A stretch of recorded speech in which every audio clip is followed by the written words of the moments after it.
is Raina Campbell, your Chief Dream Driver, and welcome to the No Parking Podcast, where through conversations and discussions with creators like yourself, we'll find interesting approaches to help you take your dreams out of park, put them in drive, and ride towards success.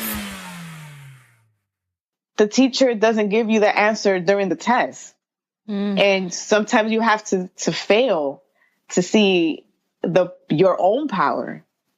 I have to do this for my family. I have to get out of this funk for my family. If it's not for me, at least for my family.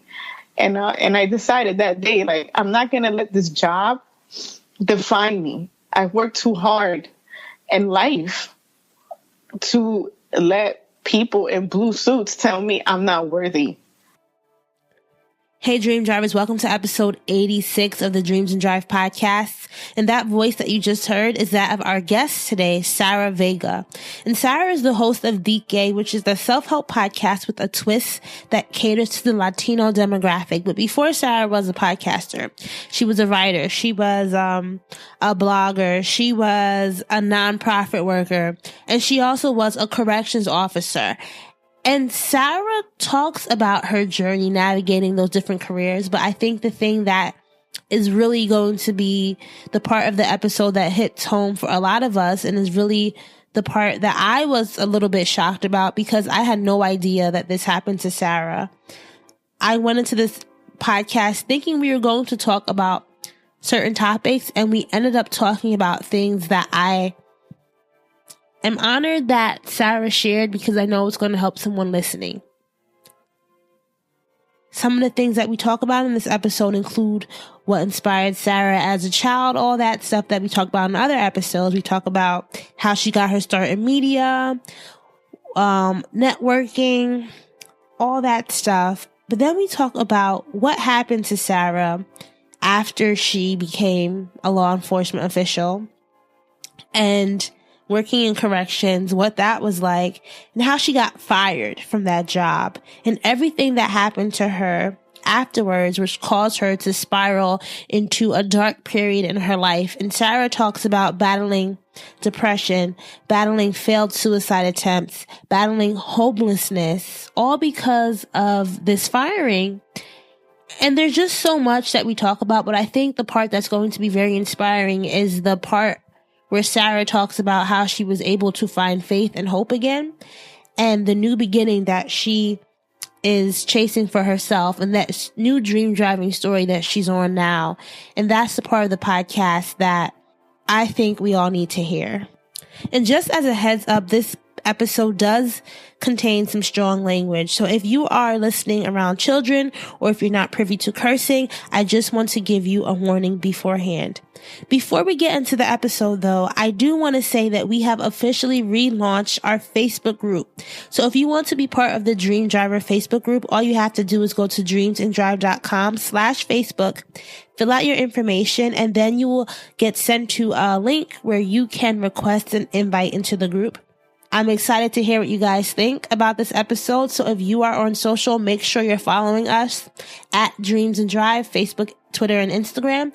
And you can also use the hashtag Dreams and Drive. Please use the hashtag. Go in there, tweet something about the episode. Let's see what people are saying. That's the way that the Dreams and Drive community will grow. It is growing. It has already grown. And I'm so happy for everything that we are accomplishing. All the good stuff that we have planned is because you guys every week tune in and you guys every week are sharing.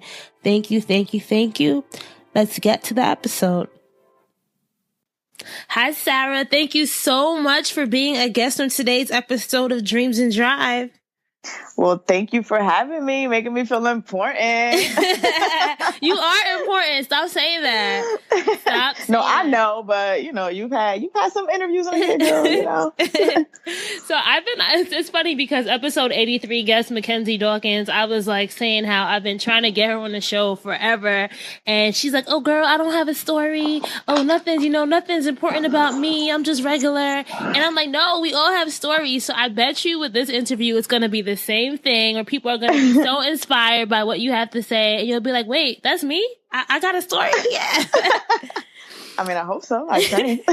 You know what? Before we get into the first question, I just want to take it back. How did we meet? We met at that Dark and Lovely event, right? I was trying to remember. Yeah, we met at the Dark and Lovely event. And it was, I think you had came up to me and you told me what you were trying to do. And at the time it wasn't Dreams and Drive. So it was, I think, yeah, we both had like blogs or whatever that were actually mildly popping. But then we were like, you know what? Fuck this. And then we went different avenues. I don't know. Then we just managed to keep in touch. Yeah, I remember that. That was a dope event. I miss working in New York City, and I miss getting invites to those media events because I don't get them anymore. I guess I just like fell off the radar and nobody thinks I should get invites to anything, but whatever. It doesn't matter. And you got something better with this. Like, girl, please, you're on iTunes being featured as like one of the most popping podcasts. Who cares? Thank you. So as I like to ask all our guests, and you know this question is coming, is, you know, what inspired you as a child? If we could go way back, right?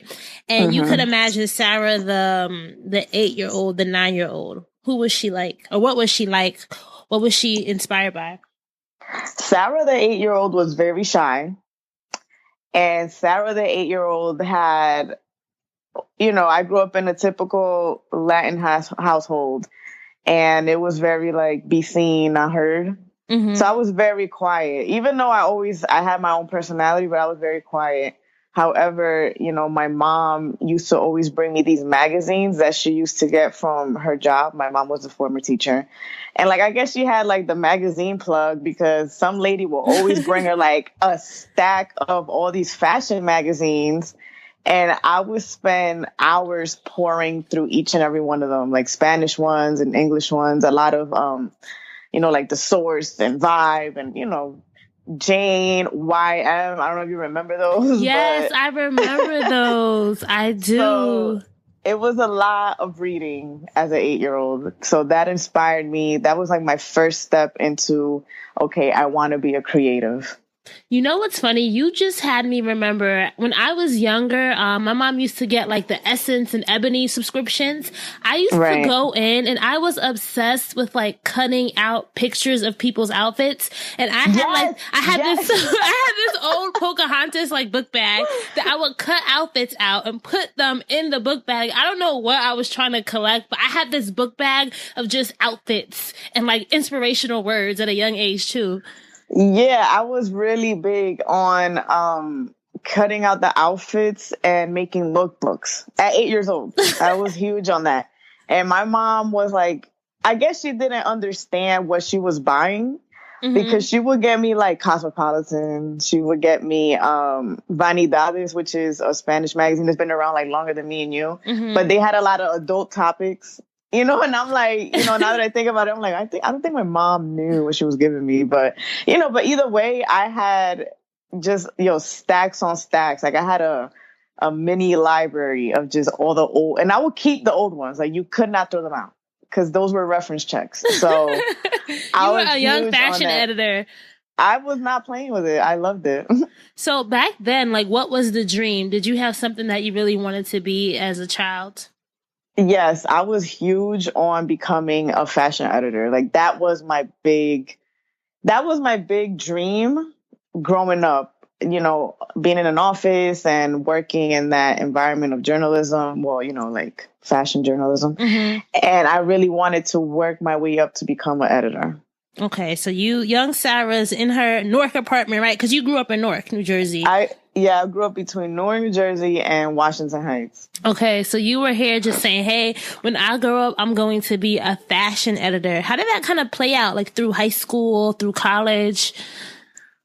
It didn't. I guess that's the first, I feel like this would be the first lesson to whoever's listening. So I might have a story, right? Yes. I was accepted into FIT when I was in college. When I was in high school, I was accepted to FIT.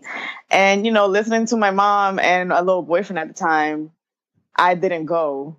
And, you know, it was kind of like lesson number one, do what you want to do, because I was accepted with room and board and all this craziness. And I was like super excited. And my mom, you know, she didn't know any better, but she was like, well, how are you going to make a living? writing, and how are you going to do this? And the boyfriend at the time was like, oh, so you're just going to just leave everything? Leave everything? I live in Newark. Like, I live in Newark, and, I'm a train ride away, and my family's from Washington Heights. I can take the one all the way down. Like, are you serious right now? People who are listening, if you want to do something, just do it. Do not listen to the people around you. So you were 18 and he was telling you as an 18-year-old you were going to just leave everything as if your life was already set? Yo, it was crazy. I'm looking like, are you kidding me right now? So I listened to them, and I ended up going to Rutgers. Which one? In Newark. Okay. So it wasn't like, I went to go in, work in a factory or something. But, I still went to college. I went to Rutgers. I still had my own experience. And then it kind of backfired because I ended up working in journalism. I went to school for journalism, and I ended up working in the city in various, 2 different magazines. And it was still the same thing. So it was like, really? So what do you mean it backfired? Meaning you should have just went to FIT, or like what do you mean by that? Well, I kind of wanted to have that experience of living in a dorm. Mm-hmm. So when I turned down FIT and I was going to Rutgers Newark, I was like, well, if I'm going to go to Rutgers Newark, why would I even need to be in a dorm? It makes no sense. I could totally catch the 27 here. So it's like, let me save myself some money and just live at home with my mom. And you have to do internships and whatever. So while I was in school, I did internships, and I ended up working at the Source and ended up working at Complex. Mm-hmm. So, it kind of was, I was still doing what I planned to do. I just really wanted to have like the full immersion of living in Manhattan at the time. So, And you could have been living in Manhattan for free. Like, not telling you to regret it, but just think about that, right? Like, they were going to pay for room and board. Yeah. That is... You're right. Mm-hmm. That was like a mini regret, That was like a mini regret. Like, damn, I really didn't go and take advantage of that. Does your mom ever feel bad about telling you not to go? I mean, you got to understand, you're Jamaican, right? Yes, Jamaican. Well, then that these Caribbean parents do not say, I'm sorry. So no. That is so true. Why not even ask you that? I should have known the answer. Yeah. Like my mom doesn't understand the gravity of that. So she's kind of just like, my daughter went to Rutgers. And I'm like, wow, whoopee. Like, okay. I could have went to FIT, but. Exactly. So working at the Source and Complex, what were some of the biggest lessons you learned there? And did you still want to be a fashion editor after leaving them? Well, I definitely did. I definitely left with the with the hunger to be an editor. Mm-hmm. However, one thing that I did learn, a huge thing I had to learn, was that you have to adapt with the times. And at that time, print was dying, and it was everything online. And I'm mad I'm like old enough to even say that, but everything started switching over online. And I had to learn to adapt. I had to learn how to get with the times. Another lesson was you have to be hungry, and you have to go above and beyond, like you really had to, when it comes to that environment, you have to do the most for the least, and not expect, a handout, not expect compliments or a gold star. You got to work. You got to be ready to work your ass off to really prove who you are there. Do you have a story you could tell us about the time when you did the most for the least? Just because I feel like when you think of working at those magazines, right? There's like this not glorification of the intern, but it's like the intern hustle that is glorified if you work at a New York based magazine. Tell us like some behind the scenes stories or something that really illustrates this.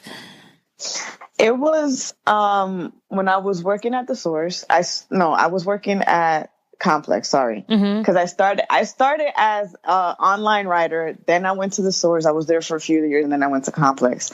And when I went to Complex, it was a whole different ballgame, because at the Source, no shade, but they were, a little bit more hood, a little bit more down to earth. So they had me like family already. So when they were downsizing, it was kind of sad because, it was like the breakup of the family.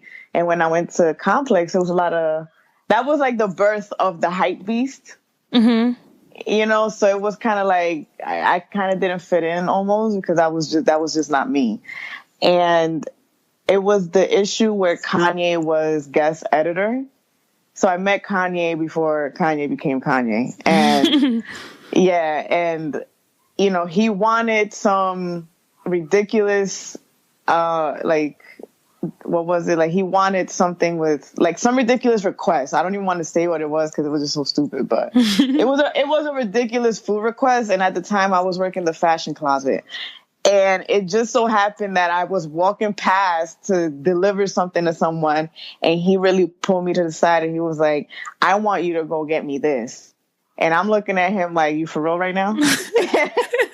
And was it that ridiculous? Like, was it that? It was like, I forgot. It was something food related, like, because this was a long time ago. Okay. So I forgot what it was, but it was something very food related. Like, I want the steak made with 45-degree heat. Like, it was something crazy at some super far, establishment. And I'm looking at him like, for real? And he's looking at me like, go get it. And I'm like, yo, for real? I'm like, damn. Mind you, I'm already like 20 something at this point. Like, I'm not just some, bright-eyed, bushy-tailed intern. So first mistake, interns, don't grumble. I didn't grumble in front of him, but I sure as hell grumbled on the way out. I was like, this motherfucker did not. So, I go and I'm like, the whole idea that it was Kanye kind of wore off. So I'm there in the rain, walking around, this and that, because I didn't have a Metro card and I ran out of money. So of course I had to walk 30 blocks, get what he wanted, walk back, looking crazy, looking like a wet dog. I come back in the office. Mind you, I made sure that man's food was still hot, wrapped up, not messed up. I came through. I prepared him what it was that he wanted, set up his joint. I put it down, and all he did was give me a head nod, and I'm looking at him like, wow, I just probably caught pneumonia, but thanks.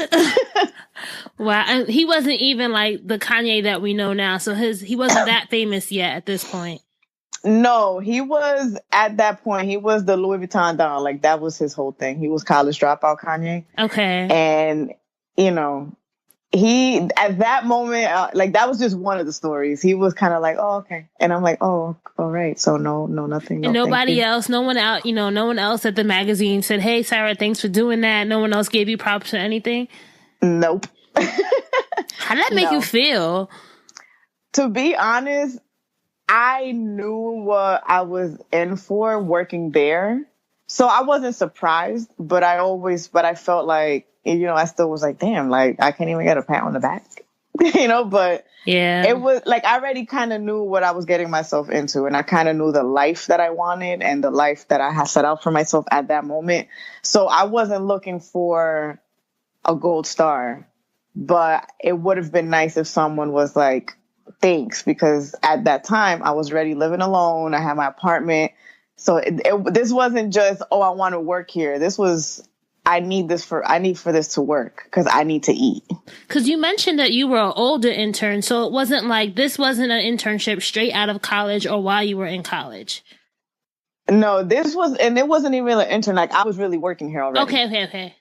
So, but I felt like the intern because I was like the newest employee. So, So when did you realize, or why did you leave Complex, or what happened next over those next few years that really helped you realize that you wanted to be a writer, you wanted to be an influencer in the digital space? Well, this wasn't, I didn't leave because I wanted to. This was, like I said, the era where online was taking over. So it was a lot of downsizing, a lot of, layoffs. So, and this is kind of like a sad story, but it was the time where they really had to, count coins, and it was between me and this other guy that's still there. He's still in that, he's still working there. And I thought it was in the bag because I was older and and I was really hustling, like not saying it because, I'm trying to give myself props, but I was older. I was more experienced. I knew my way around everything. But this man that they kept over me, he was very good at, I guess, I don't want to say brown nosing, because it was more like he knew how to rub shoulders with people. Mm-hmm. So like they kept him over me. He was very good at, he might have not done the job right, but he did the job well enough and kind of just like, hey, there you go, boss. And while I was more like, okay, this is my job. Here you go. I did it right, but I didn't say no more than 2 words to you. I was more like, I speak when spoken to. And in those environments, sometimes it's the people that don't produce the best work, but know how to make their bosses feel like they're the bomb.com that get ahead, or you know what I mean?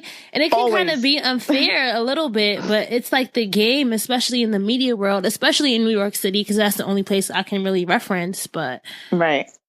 So what were your strengths? You said that his strength was kind of like, knowing how to brown nose, but what do you think were your like hardcore skills that you had in the bag at this point?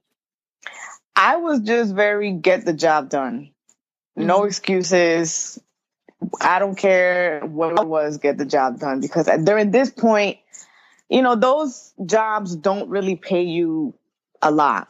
So I had multiple hustles at this point. I was working with Mario Hain, who was at the time, Rihanna was her client. So I was working with her as well.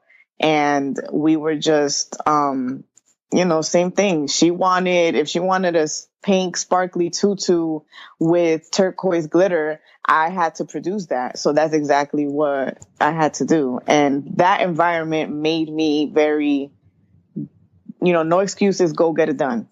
However, I just wasn't social. And honestly, there's a overused cliche phrase that hard work beats talent or something like that. Mm-hmm. Well, having a talent and the ability to be a people person beats hard work anytime.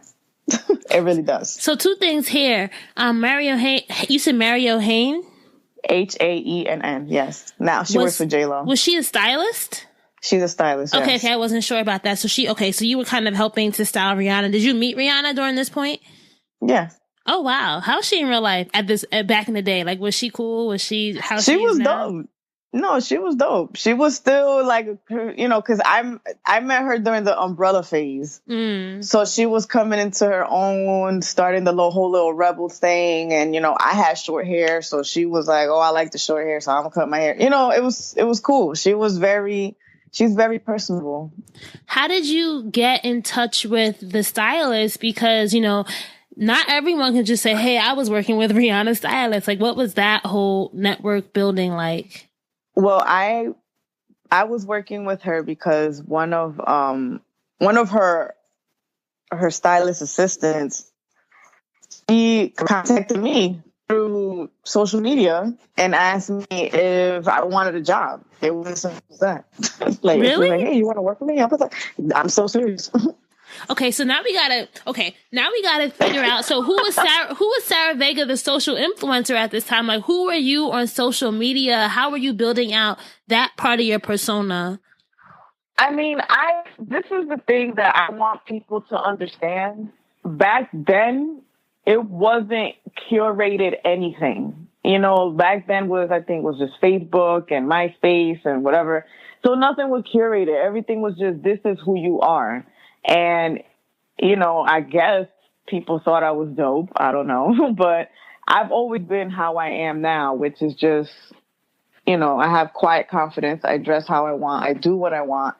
And I guess, the assistant thought that was cool of me, and that's how she contacted me. And we were chit-chatting back and forth. And I told her that I was working at the complex at the time.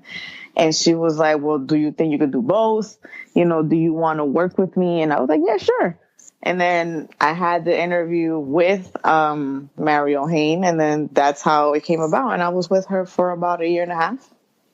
What was the biggest lesson you learned from that experience? The biggest lesson is take risks. You have to take risks. You can't be safe, because the reason why that came to an end was, Mario was getting huge, a lot of work, because she started with doing like smaller artists. She was working with MTV, and Rihanna kind of blew her up. And at the time, you know, she asked myself and the other assistant that hired me, listen, I'm moving to LA. What are you guys about to do? And, you know, my friend, she was, you know, she had a long-term girlfriend, so she wasn't about to just get up and leave. And then I was kind of like, well, what am I going to do in LA? How am I going to do it? You know, I don't even, you know, I don't know anyone. How am I getting an apartment? Like, I overthought it. I'm not saying get up and go and leave everything behind without a plan, but sometimes when the opportunity presents itself, you kind of have to just go for it. And, you know, I wish I did. I wish I had enough confidence to be like, all right, life will play itself out. And that's my biggest lesson. Would you have gone to LA and kind of pursued the styling career? I mean, to be honest, I really can't answer that because I wouldn't know, because something about it seemed hesitant to me. But I wish I would have tried at least. You know, I wish I would have tried. If I didn't like it, then I would have just came back or something. But, you know. What was the dream now? How had the dream kind of shifted in time? Well, the dream was still, I like to become like a fashion editor, meaning, you know, that I kind of wanted to be like the next Grace Coddington. I was so pressed for that. And I thought with all my experience, it would have happened. However, you know, life didn't play out that way, because after Marielle left, you know, I graduated Rutgers with journalism and social work, and it was tough for a while. So I had to fall back on the social work. And that's when I started pursuing that a little bit more seriously. And I started doing that for a while. And, you know, that kind of, you know, working for nonprofits, that's also hard too, because you're working on the grant and you're like at the mercy of the state. And and then I went to law enforcement for a little bit, but that totally was not my lane. Wait, how'd you go? Okay, so you went from fashion. I'm here thinking, okay, you went from fashion. You then went into the social work. Then you went into law enforcement. What, you know, why law enforcement after social work? Because, you know, I wish I had like some magical answer, but life got really real. And I was like, all right, if I'm going to get into a job that I don't like, I'm going to make money off of it. Like, I'm going to make some, you know, I'm going to earn a comfortable salary. So one of my friends, I use the term loosely, told me about like the civil service test. And I was like, all right, fuck it. I'm going to take it. I passed. And that's how I became a CO, a corrections officer. In New Jersey? State prisons? And yeah. No. In Northern State. Oh, wait, you know what? So now we have a connection. So I don't know if you know this, but when I was at Princeton, I used to intern with this program called the PD Green Prisoner Assistance Program. And I used to go into the prisons every Friday and teach guys doing the GED program and their high school diploma program. So I used to go, I worked in, Garden State Facility and what's the other one? Wagner, so down by like the Princeton area. But I did go to Northern State once to do a tour and to do a program, and that is real. Like working it's real in there, yeah. And I feel like it's even realer for me because, you know, we're from this area. So I remember one time I saw somebody that I knew. I was like, oh no, you don't know me. You don't know me. It was so awkward. But like, how long did you stay as a corrections officer? 4 years. Okay. What were those years like? You know, because I feel like, were you doing your fashion stuff and doing that? Or were you kind of just doing strictly law enforcement? Well, this is where the part of the interview, it might get a little spiritual. So I don't know if y'all believe in God. Let's take it there, girl. Let's take it. But, you know, a little bit of tears might come out. A lot of praises might come out. So get ready. But anyways, like I said, I started doing law enforcement because my job, it was a nonprofit on New Street. It was called Liberation and Truth. And they were facing budget cuts, again, all this craziness, which seems to be like a prevalent factor in my life. Like, I feel like when God wants me to move on to something that is not for me, he'll make it to the point where it's like, girl, what else do I got to do for you to get it? You get what I'm saying? So it was like that. It was like when I was working at the source, it just, budget cuts, get out. And then I went to Complex, was there for a few years, and it was like, all right, you're not here anymore. You're going to get picked over someone else. Get out. Then back to the social work. Okay, this was cute, but you're not meant to be here. Get out. So it was kind of like that. And when I went to be a CO, I did not want to do this. I did not have it in my heart to do this, but the driving force was to make a comfortable living. And, I was tired of living like a struggling artist because, that's kind of what you become when you work in those things. And, my friend convinced me to do it. So I did.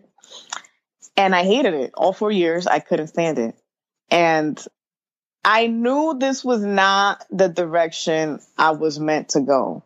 But I felt like God was like, I will give you a break for now, but you're going to know that this is not for you. And I prayed and I cried and oh my goodness, what am I going to do? Because when you're going to law enforcement, if you're a creative, you do not do that. You just thug it out however you need to thug it out, but you do not go into law enforcement unless you're really ready to cut that part of your life off. Why did you have to cut that part of your life off? That you couldn't do it like on the days you were off? Or was it just hard to kind of switch from being, Vega, Officer Vega, right? And then being, Sarah Vega, the fashionista? It's more because it's like they have a lot of rules and regulations. So it's like you can't really, like you could post your things on social media or you could be a writer, but it's like the minute is a conflict of interest is a problem. If you become too known is a problem. Oh, yeah, because you're working in prison, so people could come out and stalk you, girl. And you're a woman, too? Oh. Yeah, so it's kind of like, it came with, like, there's a lot of people that had a side hustle in art, but they couldn't fully pursue it because, the conflict of interest. So for a while, I just let it go. And then it was the second year that I was there where blogging kind of took over, like the fashion blogging and Instagram took over, that I felt, I kind of felt like God telling me, okay, you could do this. So I did it. And that's when we met, and I was mildly successful. I was working with Carol's daughters and I was having like sponsor posts and things of that nature. And then, my coworkers, nosy people, they kind of discovered my Instagram. And, it started becoming a problem because of the pictures I was posting. Some of them would take my picture, screenshot it, and show the inmates. The inmates? See, being a CO is dirty. And I'm going to tell everyone right now that's why I said, if you're going to be a cop, if you're going to be a CO, if you're going to be any kind of law enforcement, you really have to be ready for how it is. Because that environment, since you're just around your coworkers a good portion of the day, it's like a high school.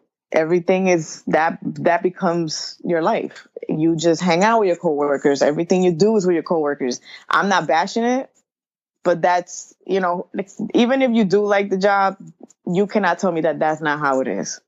So it was, a lot of people were doing mean stuff. And, I was called to the office and they were telling like, oh, we understand you, right? But, there's a clause, blah, blah, blah. So I had to keep blogging kind of on the low and just make sure that what I was wearing or my outfits or anything I would write about was within the perimeters of the job. Number one, how are they showing this to inmates when the number one thing is you cannot have any technological advice, or you're not supposed to? So that's a whole breach and stuff too right there, right? I mean, listen, people... talking about this is a whole nother podcast. Yeah. But, like I said, that job in that particular prison, it's very sketchy. Like, it's very sketchy. You really need to be aware of what you're doing once you get in there. Because the people that you think are your friends are not, it's very every man for himself. They will throw you under the bus in a minute. How did you find the strength to go to work every day for 4 years? Because 4 years is a long time. Right. That was when, I guess this is where it gets real. Well, before I got that job, like I said, that was when I got laid off from the social work stuff. And I was very like, oh my God, what am I going to do? I'm always having money issues, blah, blah, blah, blah. I just need to be somewhere for a while. And, I prayed and I was like, oh my God, Lord, what am I going to do? And one of my friends took me to her church. I'm still not a huge church goer, but I always prayed and believed in God. And, when you're in the church and they're like, whoever needs help, come to the altar, blah, all this craziness, and, you're crying. And, I guess I decided to accept God or convert to Christianity at that point. And then I got baptized. So I went into working for Northern State already a believer. Mm-hmm. And a lot of it was for me to get through was just I would pray all the time. I would read my Bible on the tier. Like I needed words, like God's promises in my life to get through it and it was different women that would tell me like, you gotta stay prayed up, girl. You gotta stay prayed up working here. And they were right. They were totally right.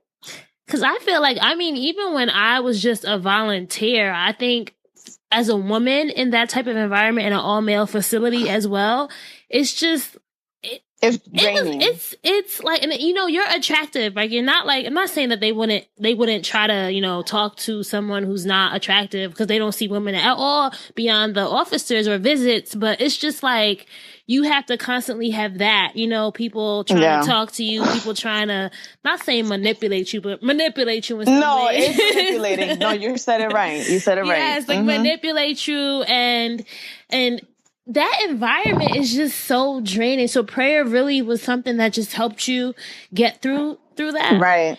Yes. Big time. Every day prayer, praying for discernment, praying for wisdom, praying for God to cover my mouth because I had a reckless mouth, and yeah, it was just prayer. And I had to find a tribe there that I knew would have my best interests at heart and kind of stick with them because everybody that smiles on your face there is not your friend. They're not. So, before we leave Northern State, you said you were also building your blogging career. So how did you start SarahVega.com? How did you kind of build your whole influencer? How did you build that platform while you were also, working? Well, that was just like my escape. I really, at the time, I wanted to be a fashion blogger because I felt like Latin women were underrepresented and women with like an alternative look. Not saying I don't feel like I'm alternative, but I have all these tattoos. I have very visible tattoos. And I feel like women were not represented well. So I kind of wanted to start that avenue. And it just kept shifting over time. And I would just do my part. Like that was my escape. So I would really take the time to, at my days off, look pretty and wear makeup and let my hair down and things like that. And that's kind of how I have the small following I have now. So you also were, going to events, because as you said, that's where we met at that Dark and Lovely event in New York City. How did you kind of get networked or build relationships with brands and the PR people? To be honest, because this was all through Instagram. So I would just shoot them a DM and I'll be like, hey, this is what I'm trying to do. This is my follower count, whatever. I don't have that many followers, but I have like faithful followers. I have people that really comment all the time. I have a good rapport with them. And, some of them went for them. Some of them didn't. And even the people that didn't go for it, they will still invite me somewhere. They'll be like, okay, here. And a lot of the events came from old ties of when I was working with either Marielle or in the magazines. And I just kind of kept in touch with them too. See that, things were working like that. That's so, it's good that part of your life was at least prospering. Cause could you imagine those 4 years if you didn't have any kind of escape? I could only imagine like that could have been, we probably wouldn't have this interview right now. Girl, for me and for anyone who might be listening, who's in the same situation, my big thing was I wanted to really make that escape to not be involved in that all the time because I didn't want to stay with those people. I didn't want to, build with a lot of my coworkers. So I would travel alone. That's when I started traveling alone a lot and go to these fashion events. Like I calculated, okay, I have this many vacation days, this many sick days, personal time. If I use this for that and accumulate this and do overtime to go here, that's kind of how I made the 4 years work. Mm-hmm. Because if not, I just would have lost it by now. So how did you get out of prison? I was trying to make a joke with that, but how did you leave? Like, how did you kind of escape? How did you say, all right, this is no more?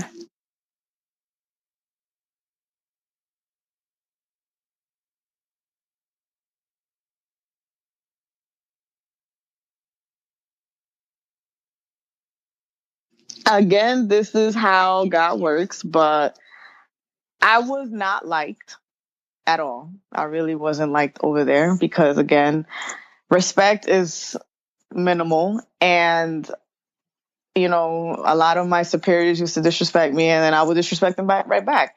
Which, if you're in law enforcement, you don't do that. Don't do that.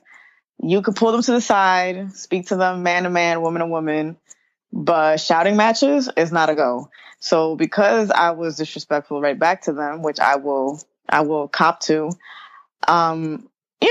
they would find any and everything to get me in trouble. And my big thing was I got fired. I will admit it. I got fired for conduct of becoming of an officer because I knew someone. I had an ex-boyfriend that was on my tier and I didn't report it. But because I wasn't favored over there, that turned into I was sleeping with inmates. I was trafficking drugs. What? I was aiding and abetting this and that. They ran my phone, subpoenaed my phone through Sprint. They came out to my house looking for it. It was crazy. Yeah. So that's how it wasn't that because I became comfortable in the chaos. And I knew in my heart it was time for me to move on. And I knew it was time for me to move on when my mother told me, I think it's time for you to leave. Because, my mom saw like the shift in personality change. But I was already used to the money. I became a senior cop. I was, studying to become a sergeant.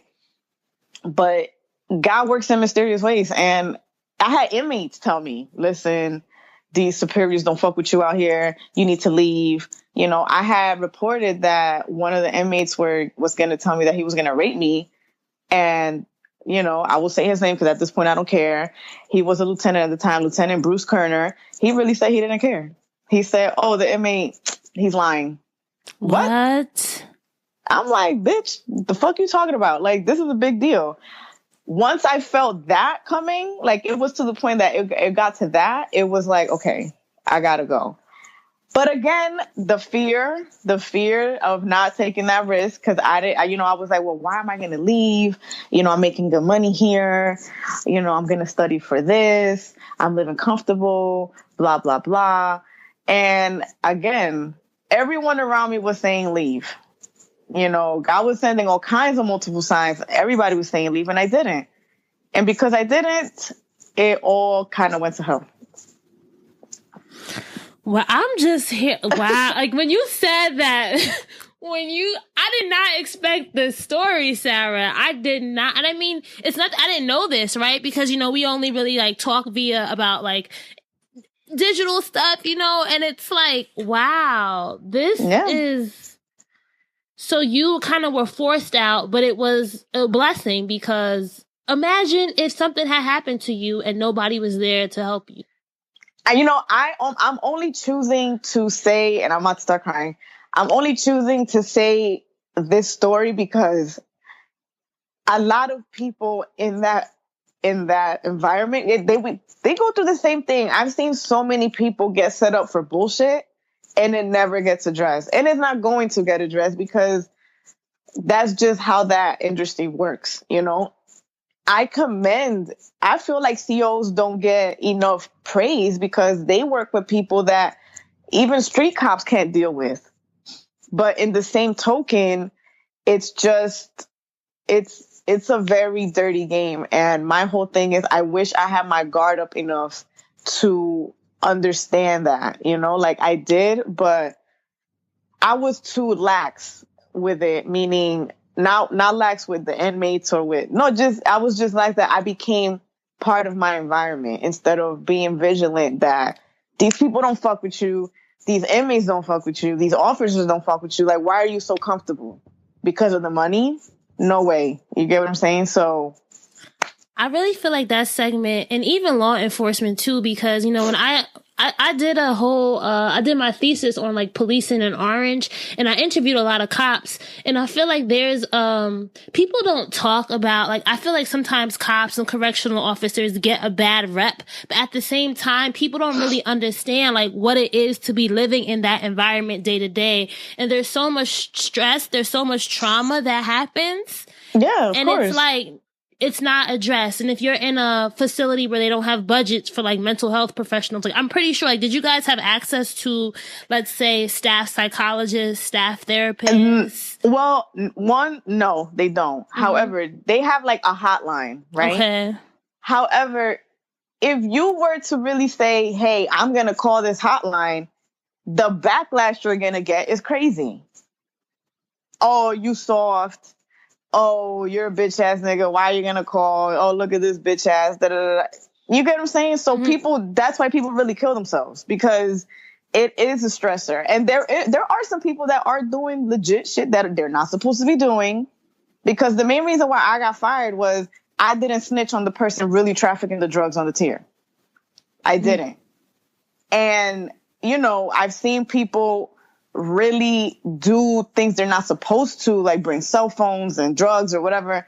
And the guilt of it is so crazy that they kill themselves, because who are they going to say? Because you just don't get fired. You get blackballed. You can't work for the city anymore. You can't find a job doing public sector stuff. So even if you get fired as a CO, you can't be a teacher, things like that. You can't even try to divert it to another career. So it's like, what else are you going to do? What are you going to go from here?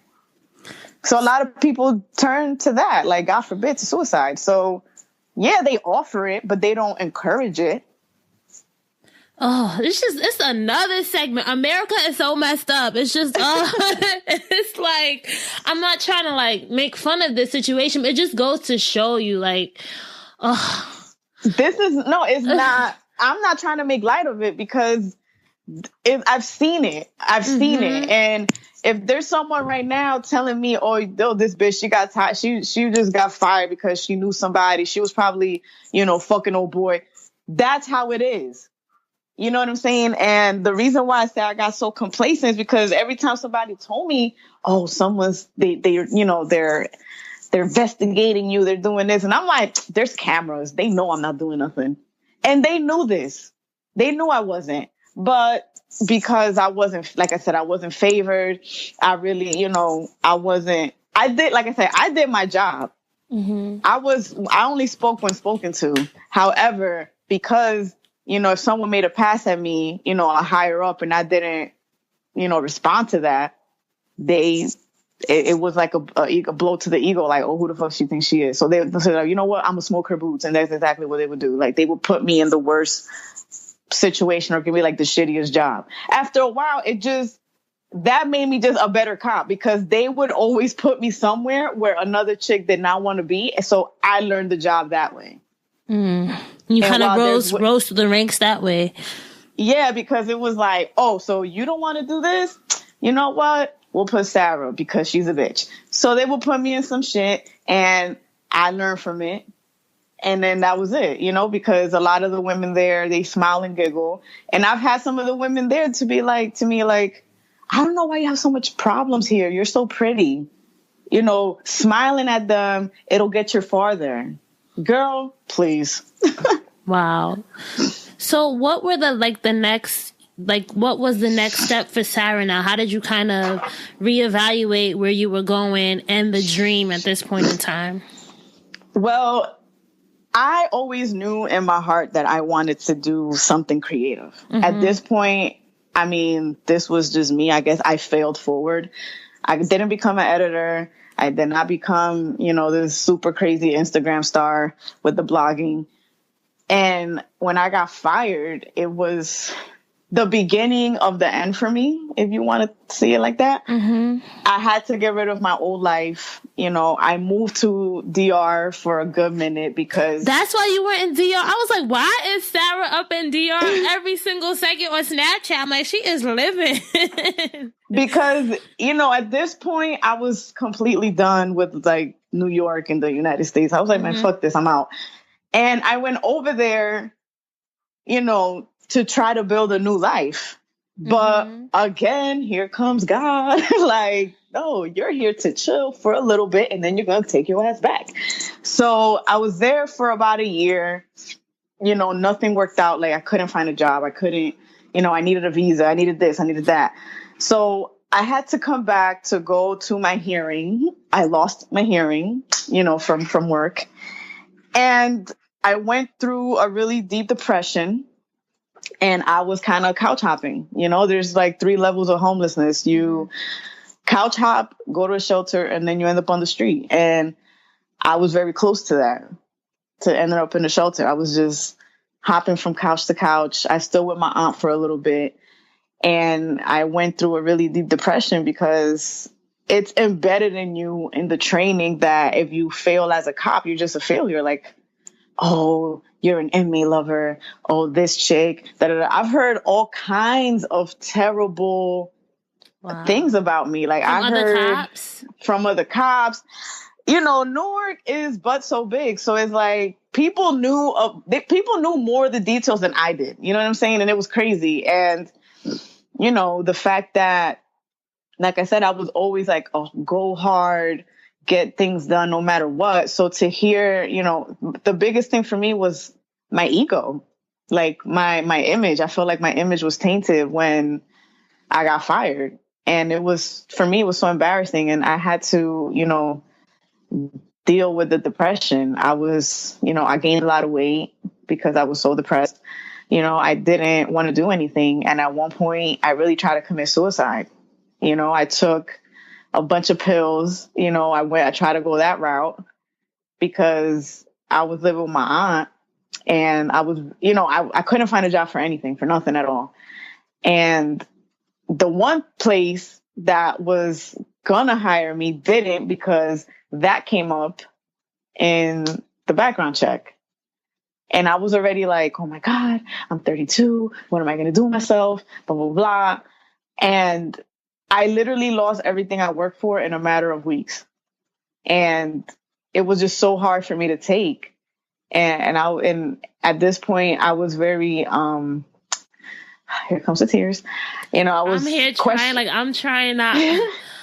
Okay. Like, you know, like I was questioning God, you know, like, why, you know, I serve you, I tithe, I even at my worst, I was, you know, volunteering, helping people.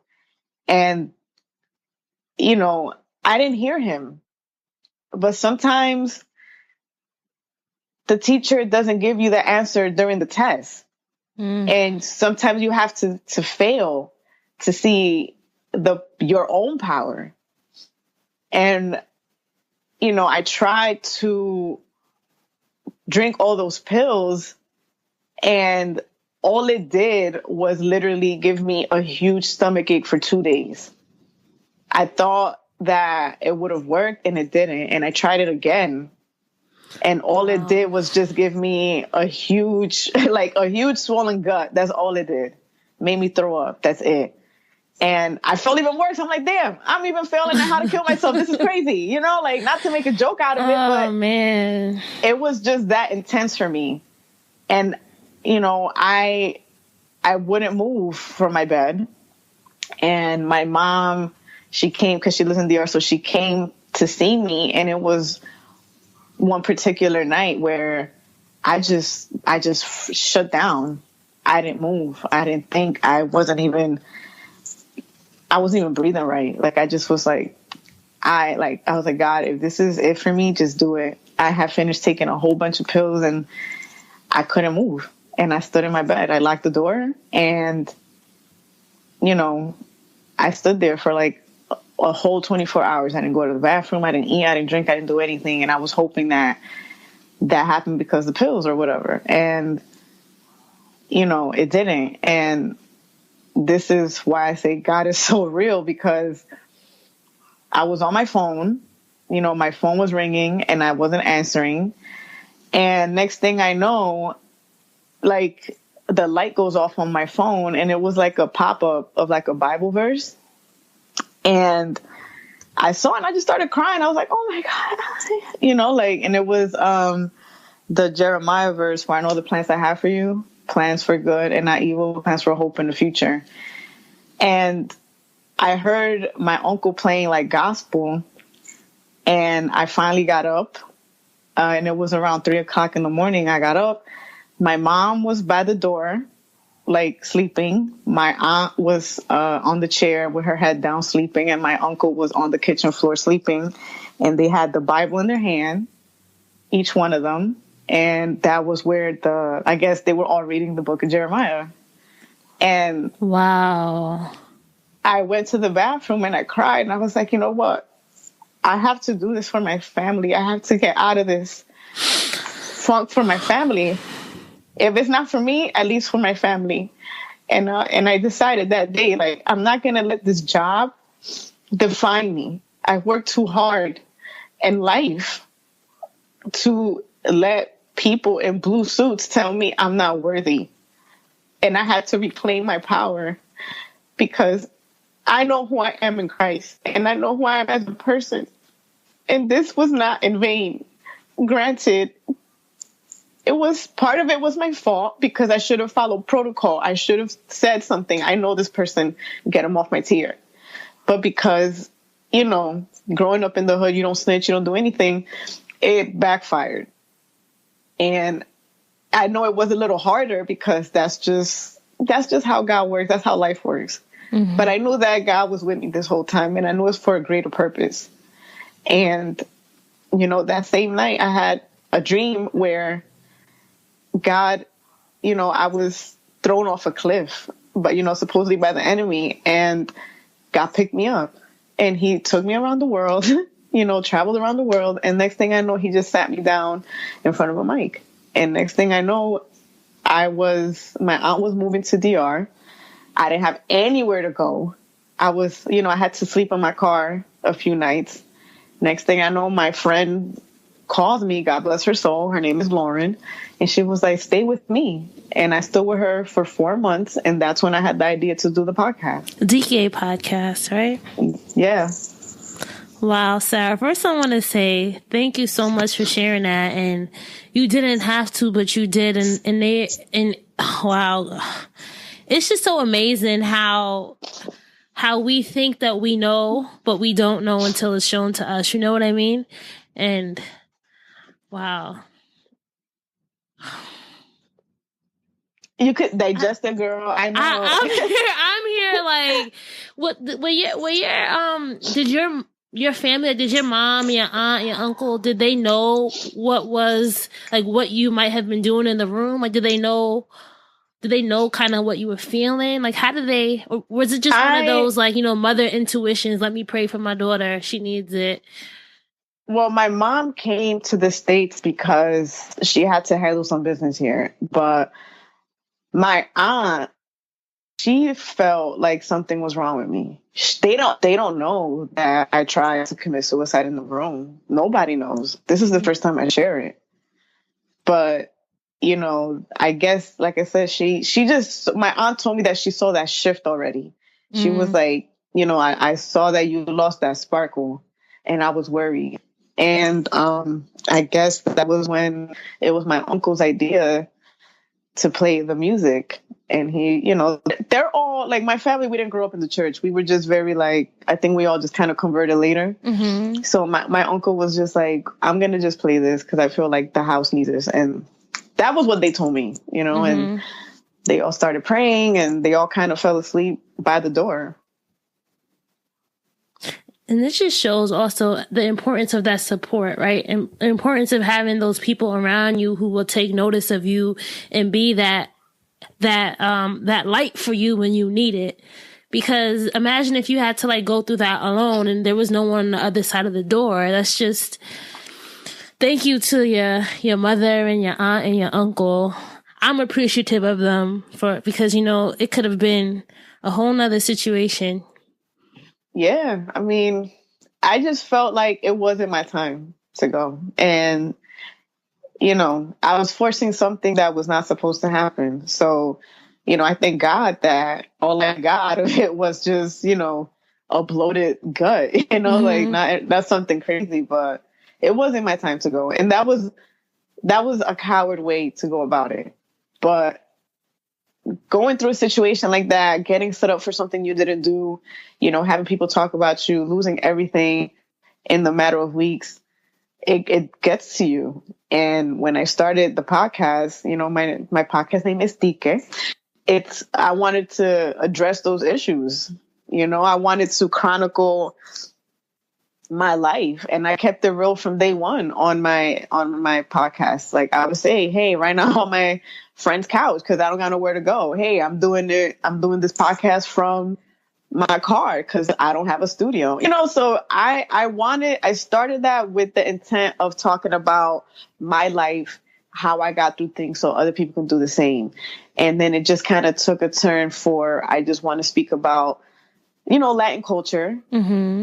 And how we're, you know, sometimes underrepresented with a lot of things, mental health, entertainment, you know, things of that nature. We didn't even get to touch on, I thought we were going to have, I really thought this whole podcast was going to be about you talking about how, you know, being a Latin woman, and it's just went a whole different way. I didn't even know we were going to come to this point, but I feel like that's something too, because especially when you think about, and we've had this conversation before, when you think about like, who are the people that are being put at the front of the conversation, right? It's not people who look like you. It's a very, what's the word? Not stereotypical, but like this westernized version of the Latin woman and the Latin experience. And I think it's so important, and for people like you to show that, no, there are a diversity of experiences, and this is not how everybody is.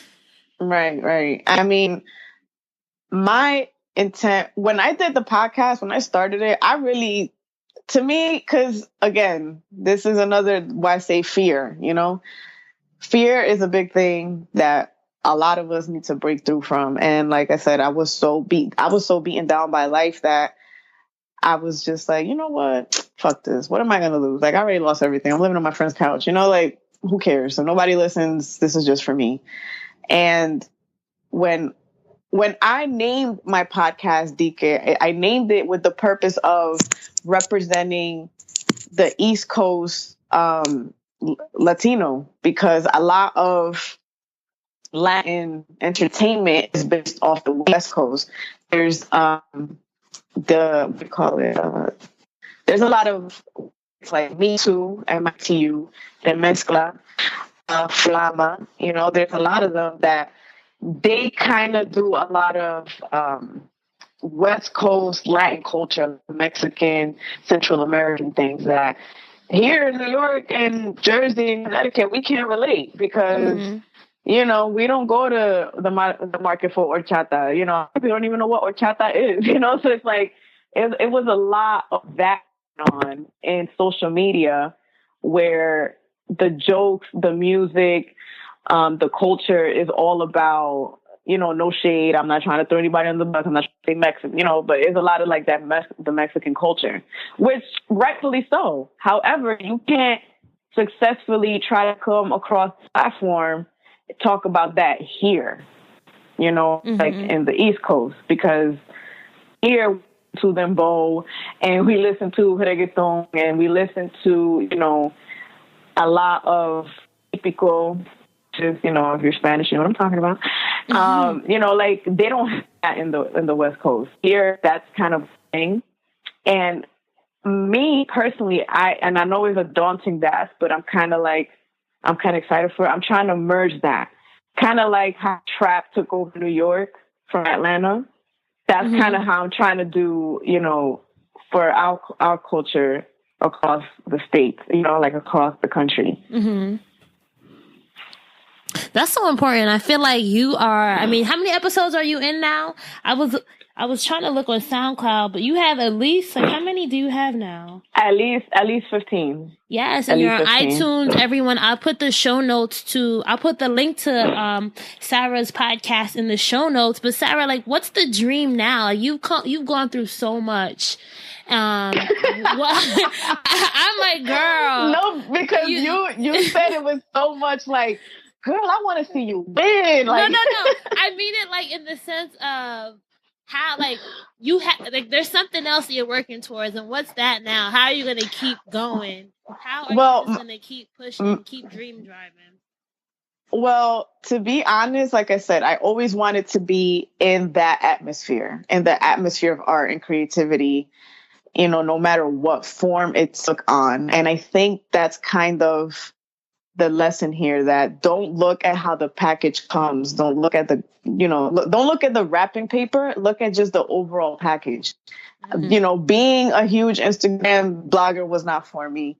You know, being an editor was not for me. But I feel like all those experiences, including what happened to me at the jail, including my depression, including my failed attempt at suicide, I feel like that all played a part into why I did this. Like, I failed forward each and every time because I've already had the DMs like lit. Oh my God, you made me cry in such and such episode. Or, oh, I love, all the episodes you have with your friend Charles. You guys are talking about real shit, blah, blah, blah. You know, now the dream is to make, an entity out of, make being Latin marketable. Like, our dollar is so important and our dollar is so strong, but yet we're severely underrepresented, and I feel as though Latin people need a crash course in the, African diaspora because, we don't know. A lot of us don't know. I know because my grandfather was woke as fuck. So he didn't play those games. But a lot of people I speak to, they don't know this. And I feel like Latin people do not have the real conversations we need to have about who we are and what we do, even down to our music, even down to just the stereotypes. You get what I'm saying? So that is my main thing with my podcast. And I, again, this is all in God's hands. I pray that my podcast becomes a bigger media entity where I could speak, I could write about it on my blog. I can do panels and, conversation events, things of that nature. I held one event for women in the beginning of the year. And it was successful for me. I had the idea of bringing 15 women in, I wanted 15 women to show up and they did. So, I would like also for our Black brothers and sisters to collaborate with us. Again, like I said, this is important. It's very important, especially during the age of Trump and all the craziness is going on. This is important for us to come together and understand our differences. Because believe it or not, there's so much that we both don't know on either end. And there's also so much that we are, if we go back enough, like, there's so many ways that we're intertwined. Like, I know one of, like, Jamaica's, I think their national saying is, like, out of many, one people. And if you think about it, like, the whole Caribbean, I'm talking about, like, the Caribbean experience. There's so many ways that we're so divided, but it's like, we were all trying to fight the colonial British people. Like, what are we all so divided for? And it's just exactly. It's just like, come on. But there definitely is, and I love that you said that we all need to collaborate more because who knows what these next 4 years are gonna look like. You already see what Mr. is doing, and it's just like. Yeah, it's a lot here. And I feel like this is the time where we need to come together. And I know I'm just one person, but, I feel like I'm already making a dent. I feel like my work is not done. So that's kind of where I will focus, and what are some of your favorite resources, tools, books that have really, that you're really tuning into now that you think our dream drivers might like as well?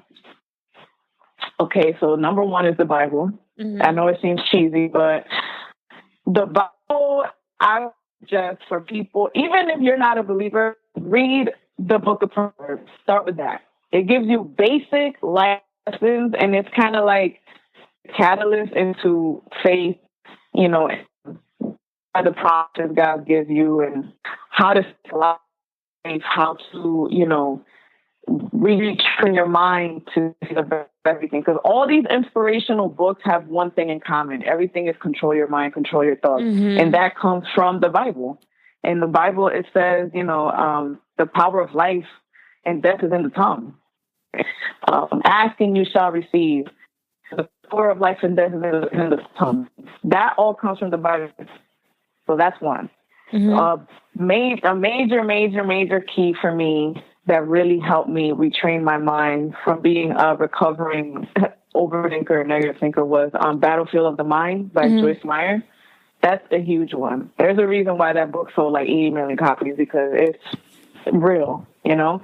It might have religious undertone, but the general lesson on how to really win the battlefield of your mind, I feel like that book will be good for anyone to read. Mm-hmm. And I liked Girl Boss because I feel like her story resonates with mine. Mm-hmm. And she talks about that too, you know, the whole law of attraction, retraining your mind, you know, seeing the good in every situation that, you know, she talks about in that book. And I'm trying to think what else, because I've read so many and I'm just like, so much. And you know what else is a really good book, even though it's really short? Who Moved My Cheese? I've heard a lot of good things about that book. That really made me see, things in a different level. It's about a smooth 20 pages, but it's really good. Mm-hmm. Like, get that when you can. And I just started reading Charlemagne the God's Black Privilege. That, you know. Is it good? Another one. I will say it is, only because he is unfiltered with his struggles too. Big time. And it gave me so much hope. Like, the fact that he got fired from so many different radio stations and he didn't know what else to do with himself. But he said it too. Like, he had that push. Like, God was telling him, this is what you're going to do. You know, like, I don't want to give too much away, but it is a good book. And I suggest everyone read it. So let's go into our lightning round, Sarah. So this part of the interview, I'm going to give you a prompt, and I want you to tell me the first thing that comes to mind. And remember, this is going to be sticking with our whole dreams and drive metaphor, okay? So you've heard our other guests do it, so now it's your turn, girl. I know. All right, the first word is park. I feel like that assessment, like assessing your surroundings.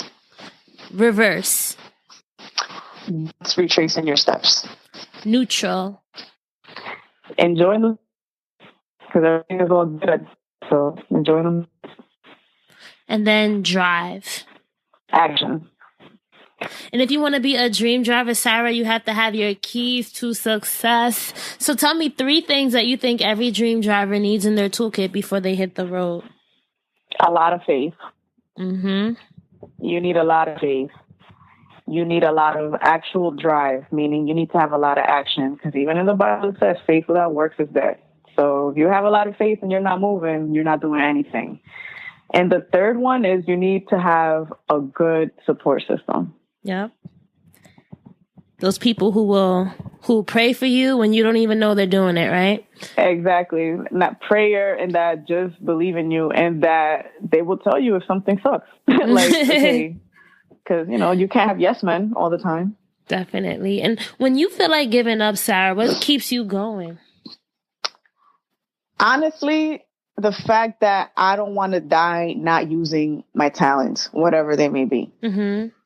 I need to feel like I've tried and assessed every possible option before, you know, dying and, you know, in my sleep when I'm old. You know, yes. Like I want to live a full life, and I want to be able to turn back and say, okay, I really gave him my all. And you will. Right. Thank you. And can you tell our dream drivers where they can find you online, where they can listen to your podcast, where they can connect with you if they want to? And they will, as I said in the onset of this interview, right? You were like, no, I don't have a story. Right. Like, girl, we just had like an hour plus conversation, and you said you had no story. Anyway, tell us where we can find you. Okay, so on Instagram, I am _ Sarah Vega _ and you spell Sarah SARAH. So that's Instagram. On Snapchat is Sarah Vega Snaps. I'm very active on that. My podcast is Dique. If you're Dominican, you know exactly what that is. Dique is DIQUE exclamation point. Mm-hmm. And that is on iTunes. You can search for it on iTunes and on SoundCloud. All right. And we'll have links to all of that stuff in our show notes page. Sarah, I want to say thank you so much for sharing your story. You know, we both had some tears during this interview. I really was not expecting that. I'm like, oh, this is going to be so fun. I'm not saying this wasn't fun. You know, it just goes to show you have to go where you're called to speak about, right? And you might not even have known that you were going to say some of the things you said. So I just thank you so much for opening up and for sharing your story. And I know that everyone listening in who's gotten to this point of the interview has felt it and is inspired by what you had to say. And I will say that whoever feels like I resonated with them, you know, I just gave you all the links to all my social media. Please feel free to hit me up. You know, feel free to let me know something or, you know, vent, because I know what you're going through. Mm-hmm. All right. Thank you, Sarah. Thank you. All right, so that's a wrap for episode 86 with Sarah Vega. I hope that you enjoyed hearing her dream driving story and her keys to success. This episode, we talked about a lot. So if there's anything that you want to share, if there's anything that you want to talk about further, I encourage you, number one, to make sure that you're following us on social. We are Dreams and Drive across the board, Facebook, Twitter, and Instagram, and use the hashtag Dreams and Drive to engage with the show as well. I love going in and searching and seeing what people are saying and retweeting and engaging and just having conversations about the conversations that we're having. So that leads me to number two. If you want to be part and you want to engage with others who are also dream drivers, I invite you to please be part of our Dreams and Drive Facebook group.